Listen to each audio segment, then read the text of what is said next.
So, what is the best way to study for your exam? Now, I'd like to tell you there's one way to study, and that's the only way, but we all know that's really not the case.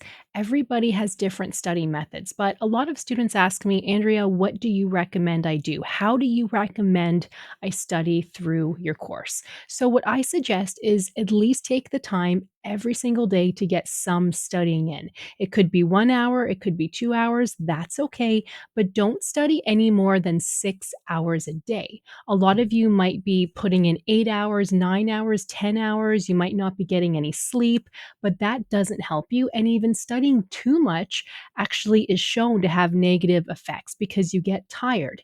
You get stressed out when you're thinking you're not retaining the information that you should. And that's only because we can't simply study for 9 hours every single day, even if we want to. It's kind of like anything.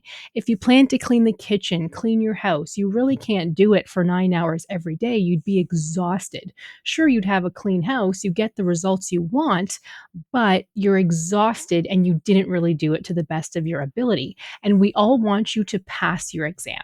So, what I suggest is studying at least 1 hour a day and 6 hours a day at the most. For those of you who do have the time to study, let's say 6 hours a day, you can probably take Saturday and Sunday off or Thursday and Sunday off. Try not to study too much. So, again, even having that said, if you're able to study 6 hours a day, you can probably take your exam a lot sooner than somebody who can only study 1 hour a day because you have kids, you have other commitments, you have a full time job, whatever that may be. If you haven't signed up for your exam yet, I suggest studying everything first and signing up for the exam when you feel confident. If you have signed up already, that's okay. I would say most people do sign up for the exam before they look into a tutoring course. So you probably have a date set already.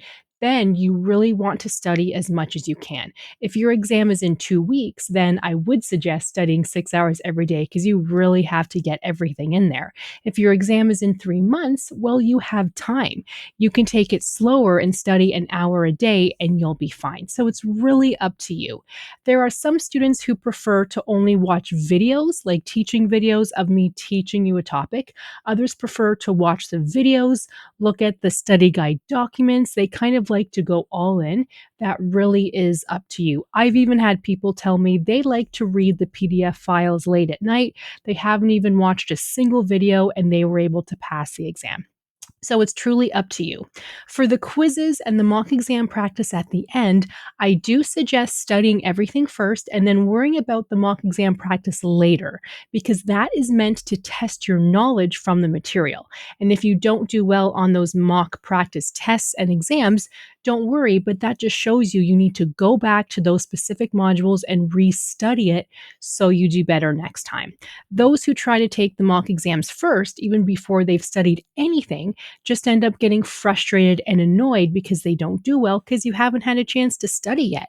You can't expect to know something or remember something before you've started studying. You might remember a little bit from either real world experience or from school or something, but it's best to take those mock exam practice afterwards.